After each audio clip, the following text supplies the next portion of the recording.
तो मेरा सबको नमस्कार। आज के इस धम्मपद के पाठ में हम सहस्त्रबुक सहस्त्रबुक के अगले 2 वर्सेस का वर्णन करेंगे। वर्ष 109 है आयुवर्धन कुमारवत्तु, और इस वर्ष को हम अपनी डेली परिता पूजा में कभी कभी यूज करते हैं, तो आपको शायद याद आ जाएगा जब हम इसको देखेंगे। तो इसकी बैकग्राउंड ऐसा है कि there were 2 friends in a city. They, they got ordained and practiced for 48 long years together. तो 2 दोस्त थे, वो प्रवचित हो गए दोनों, और बहुत साल तक उन्होंने तपस्या की इकट्ठे मिलकर। One of them finally decided after 48 long years to return to lay life, क्योंकि उनको लगा कि उनका वंश बिल्कुल कंटिन्यू होगा, तो शायद फैमिली प्रेशर कुछ रहा होगा, तो उन्होंने डिवोर्स कर दिया, got married, and the husband and wife had a son, and उन्होंने डिसाइड किया कि वो अपने पुराने दोस्त से जाके ब्लेसिंग्स सीख करेंगे, धम्मा फ्रेंड से। So they decided to meet his old Dhamma friend to seek his blessings. तो वो उनके पास गए, उन्होंने उन दोनों को तो ब्लेस किया, लेकिन could not do the same for the boy, क्योंकि उनका कहना था कि बॉय, इस लड़के के पास सिर्फ 7 दिन का जीवन और बाकी है। उन्होंने उनसे उसकी प्रोटेक्शन का कोई मार्ग बताने के लिए बोला, तो उसने कहा मुझे तो कोई मार्ग मालूम नहीं है, लेकिन आप शास्त्रा के पास जाए, शायद उनके पास कोई मार्ग हो। शास्त्रा के पास गए। शास्त्रा suggested that he should arrange a small gathering point around his house, एक मंडप बना ले वहाँ अपने घर के आसपास, तो जो भी कोई वहाँ भिक्षु आए भिक्षा लेने के लिए, उसका आदर करें और उसको भोजन दे। सो उन्होंने ऐसे ही किया। The bhikkhus were served well as arrived there.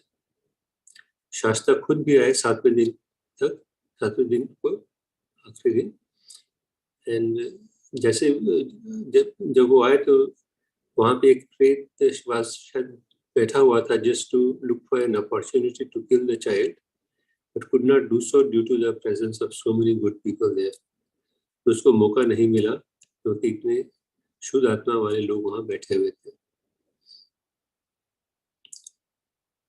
So next day the family visited Shastra, and this time the Shastra blessed the son with long life. So on being asked the secret कि भी क्या कारण था, शास्त्रा ने ये verse अटर किया कि ये कैसे हुआ।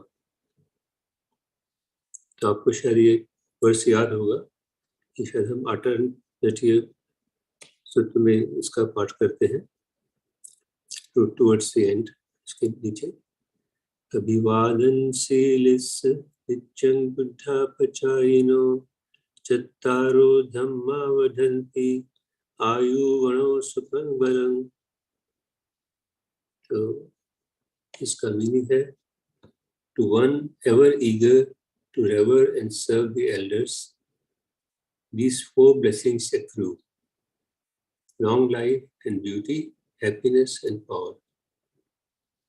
जो कि बड़ों की सेवा करना जानता है, हमेशा तैयार रहता है उनकी सेवा करने के लिए, तो उससे 4 ब्लेसिंग्स मिलती हैं: लंबा जीवन, सुंदरता, खुशी और बल।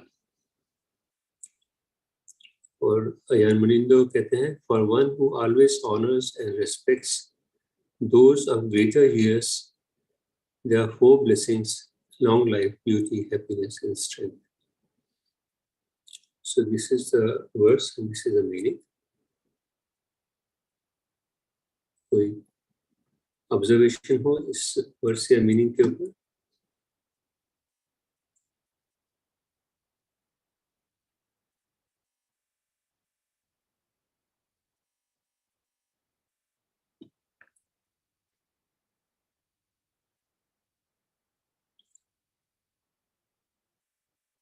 तो इस पे अजान मिनिंडो की कमेंट्री कोई टिप्पणी नहीं है, कोई रिफ्लेक्शन नहीं है। मैंने अपनी तरफ से कुछ लिखा है, आपको प्रस्तुत करता हूँ। To offer respect to the elders has been an age-old tradition in our country. बड़ों का आदर करना हमारे देश का एक बहुत प्राचीन ट्रेडिशन रहा है and continues to this day. और काफी हद तक अभी भी ये होता है, लेकिन अब इसकी फॉर्म वीक हो गई है, इतना स्ट्रॉन्ग नहीं रहा ये ट्रेडिशन जितना पहले था। With the fast pace of the present living, the tradition is fast dying, at least in the cities. Life का पेस इतना फास्ट हो गया है कि लाइफ का जीने का तरीका काफी बदल गया है, इसलिए ये ट्रेडिशन भी काफी बदलती जा रही है, धीरे धीरे वीक होती जा रही है। कम से कम सिटीज में तो ऐसे ही हो रहा है। Increasingly, old people are living by themselves or relegated to old age homes. काफी हद तक अब बुजुर्ग लोग या तो खुद से रहते हैं या ओल्ड एज होम्स में रहते हैं। और ओल्ड एज होम्स में तो एक कमर्शियल अरेंजमेंट होता है जिसमें कि ओल्ड पेरेंट्स को की देखभाल की जाती है। This is a pity since there is so much joy a joint family living together can share together. So much that the grandchildren can learn of the traditions that they belong to, and a healing touch is more easily possible in a difficult situation. एक पिटी है क्योंकि सबका इकट्ठा रहने से कितनी Joy family में होती है। लेकिन पर्टिकुलरली ग्रैंड चिल्ड्रन के लिए बहुत शिक्षा की चीज होती है कि they can learn so much about the traditions from their grandparents, क्योंकि पेरेंट्स के पास तो शायद समय ही नहीं होता वो सब करने का। काफी भाग दौड़ होती है लाइफ में, तो ग्रैंड पेरेंट्स से ही उनको सीखने को काफी कुछ मिल सकता है। So offering respect to the elders has been also a source of spiritual rejuvenation for the family. और बड़ों का आदर करना, उनको नमस्कार करना, पैर छूना, उनसे आशीर्वाद लेना, तो ये एक तरह की एक स्पिरिचुअल रिजुविनेशन होता है फैमिली के लिए, and can significantly add to our family feeling of well-being. उससे हम सबका एक वेल-बीइंग की फीलिंग बढ़ती है। लेकिन उसके लिए हमें फ्लेक्सिबिलिटी भी चाहिए, क्योंकि provided there is some flexibility in the mind to understand that outer conditions can be difficult at times and need to be accepted. क्योंकि एक दूसरे को रिस्पेक्ट देना एक बात है, लेकिन उनको कभी कभी टॉलरेट भी करना पड़ता है, उनकी मुश्किलों को, उनकी थोड़ी एक्सेंट्रिसिटीज को, ये सब भी होता है, दोनों ही बातें हैं। Thus the elderly have to both be accepted and respected. It's a very simple, small observation that I have. There's not much else to say here. But if you think that I missed out something, or if there's another perspective to this verse, please feel free to share your thoughts.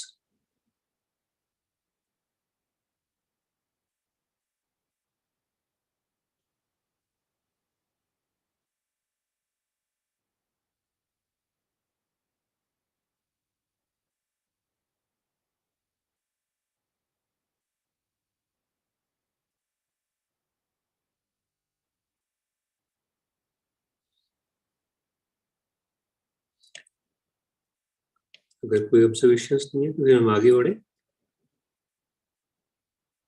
एक second, Bharti ji is not able to hear, so she is written.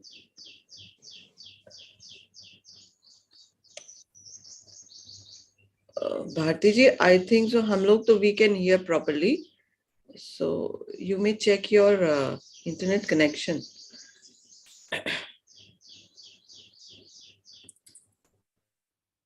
Please carry on. She's not able to hear me.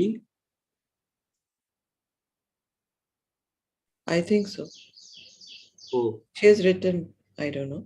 So maybe she has, क्योंकि हम लोग तो सुन पा रहे, some problem with the internet.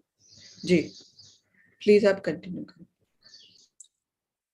आगे बढ़ता हूँ मैं. अगला वर्ष 110 है, संकित सामणीर पत्तु. तो इसका बैकग्राउंड कुछ ऐसा है कि 30 भिक्खु ऑर्डिन हुए श्रावस्ती में, और they came to a village which is about 120 miles away. 120 मील दूर एक विलेज गांव के पास गए और उसके पास के एक जंगल में रहने लगे. वो ये जंगल नियर दैट विलेज. उस जंगल में कुछ रॉबर्स, डाकू वगैरह भी रहते थे. The jungle also housed some dacoits who decided to offer a sacrifice for the gods of the jungle. उन्होंने एक बार ये निश्चय किया कि एक सैक्रिफाइस करेंगे जंगल के देवताओं के लिए. So they came to the vihar and asked for a bhikkhu for the sacrifice. उन्होंने विहार आए और बोला कि हमें एक भिक्खु चाहिए सैक्रिफाइस करने के लिए. Everyone was scared to do so. They didn't come forward. But one 7-year-old Samanir Sankinch, who had already become an arhat under the guidance of Venerable Sariputta, volunteered to accompany the robbers. एक 7 साल के सामनेर थे, उन्होंने volunteer किया. वो अरहंत हो चुके थे. उनकी प्रवज्जा सरिपुत्र ने की थी और उन्होंने वॉलंटियर किया कि मैं इनके साथ जाऊंगा. तो वो गए. तो प्रिपरेशंस होने लगी उनके बलिदान के लिए. As the preparations were being made for the sacrifice, he went into deep vipassana samadhi. उस विपश्यना समाधि करने बैठ गए. So as a leader tried to hit his neck with sword, the sword blade bent and became blunt. वो sword का blade ही उड़ गया और एकदम blunt हो गया. उन्होंने एक नई तलवार ली and the same thing happened again. अब रॉबर्ट्स को लगा कि तो कोई बहुत पहुंचा हुआ सत्पुरुष है. उन्होंने उससे क्षमा मांगी और उन्होंने भी ऑर्डिन होने के लिए रिक्वेस्ट की. उनको भी लगा कि यही करना ठीक रहेगा. सामने वापस आए बिहार में उनको लेकर, और जब भगवान को ये कहानी पता लगी तो उन्होंने ये रिवर्स डिसाइड किया.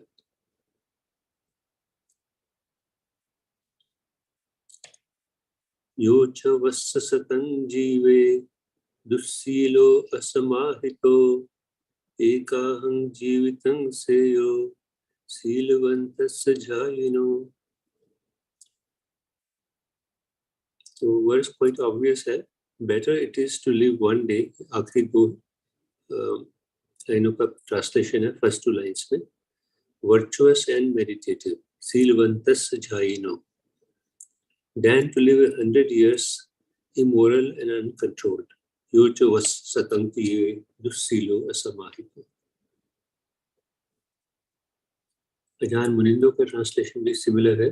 A single day lived with conscious intention and virtue is of greater value than 100 years lived devoid of discipline and right restraint.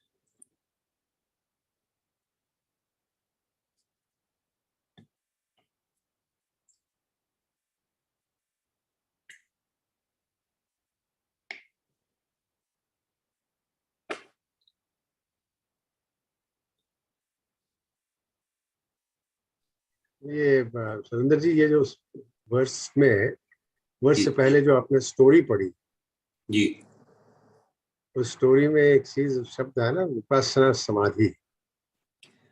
हाँ, ये ऐसे ही लिखा हुआ था तो मैंने अच्छा. अब ऐसे ही ये तो बेसिकली अलग अलग शब्द है चले गए वो. basically. हाँ जी, Vipassana is separate, samadhi is separate. There is nothing like Vipassana samadhi. If I am मतलब correct. I think yes and no. Because समाधि में आप समाधि में जाके उससे आके फिर विपश्यना तो कर सकते हैं. Vipassana is a technique No, being followed by Vipassana is not a technique, sir. Vipassana is deep insight. Deep insight, but formally speaking, professor धर बताते रहते हैं कि वो लोगों ने उसका नाम टेक्निक दे दी, टेक्निक समझ लिया है, but actually it stands for something entirely different. It is not meant to be that scanning technique that we learn in Goenka tradition. अब इसके पे सेपरेटली चर्चा हो सकती है शायद, क्योंकि मेरी तो ये समझ है कि Vipassana is a general term which is meant to understand deeply what जो यथाभूत दर्शन का जो प्रैक्टिस है, that is vipassana. Okay. That's my understanding. I may be wrong. ठीक.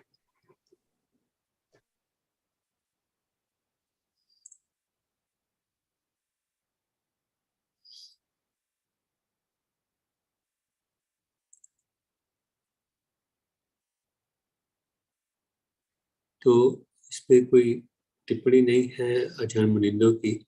मैंने कुछ अपना विचार व्यक्त करने की कोशिश की है.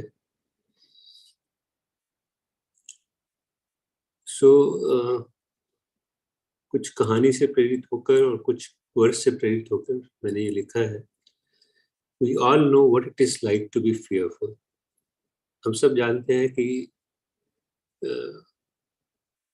कभी कभी डर कितना भयानक हो सकता है, कभी कभी काफी मुश्किल होती है डर में. Particularly fearful of the unknown or the fear that we create from our own kleshas and defilements. काफी बार तो fear हमारे अपने माइंड से ही क्रिएट होता है, अपने अनवर्चुअस कर्मों से या कुछ सोच के कि क्या ऐसा हो जाएगा वैसा हो जाएगा. What it must be like to be and yet be free. कितनी इंटरेस्टिंग बात होगी कि हम अपने जीवन में जीवन का भी आनंद ले और फिर भी बिल्कुल फ्री रहे, free of the bondage of fear, free of all the emotions that come with the ups and downs of life. कभी फियरफुलनेस की फीलिंग आए ही ना, कैसे भी इमोशंस हों, अप्स एंड डाउन्स आए जीवन में जो कि आएंगे. So it will be like as if you are floating like a cloud everywhere and yet nowhere in particular. तो आप बिल्कुल एक बादल की तरह इधर उधर जा रहे हैं, कोई स्पेसिफिक जगह पे नहीं जा रहे, कोई किसी बात का फियर या किसी बात का डर नहीं है. Happy but not touched bye it's exuberance.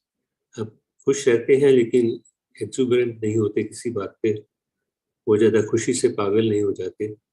Sad but not despondent.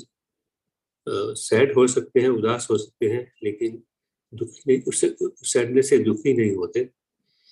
Just being able to see each of these emotions rise and pass away. सिर्फ इन सब इमोशंस कैसे वो आती हैं और जाती हैं, उनको आराम से देख पाते हैं और उनको जाने देते हैं.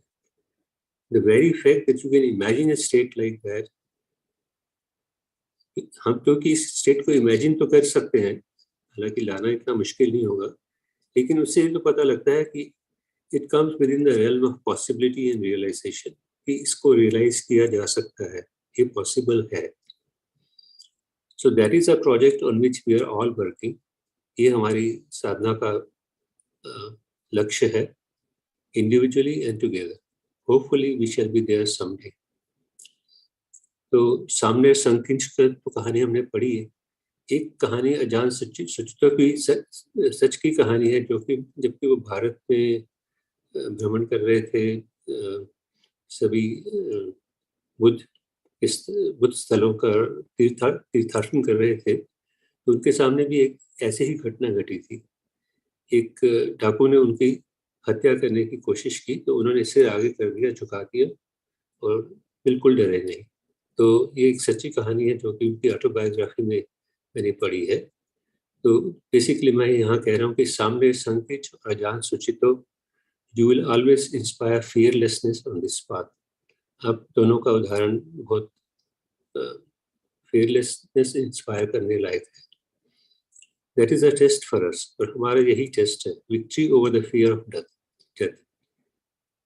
That is the ideal Bhagwan has placed before us. Surely one such day will be enough. अगर ऐसा एक दिन भी हमें मिलता है जिसमें हमें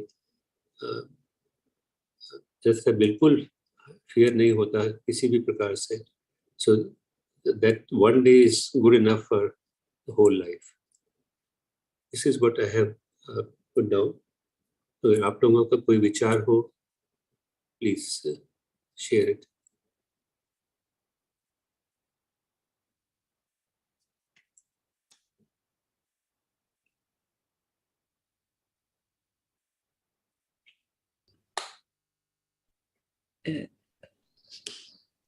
वर्स थोड़ा सा दिखा दें.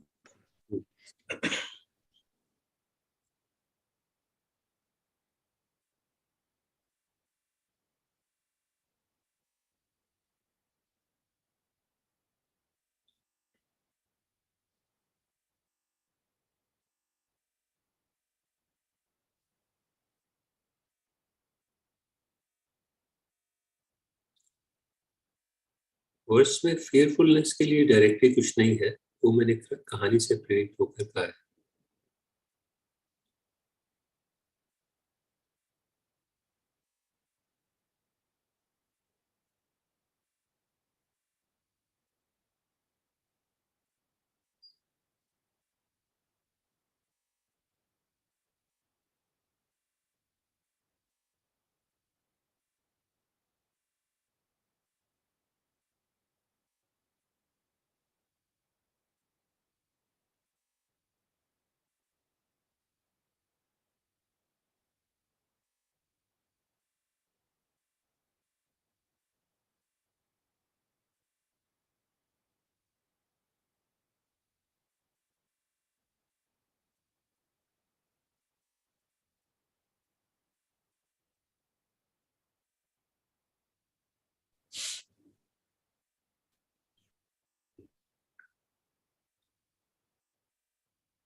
I think we can move forward now.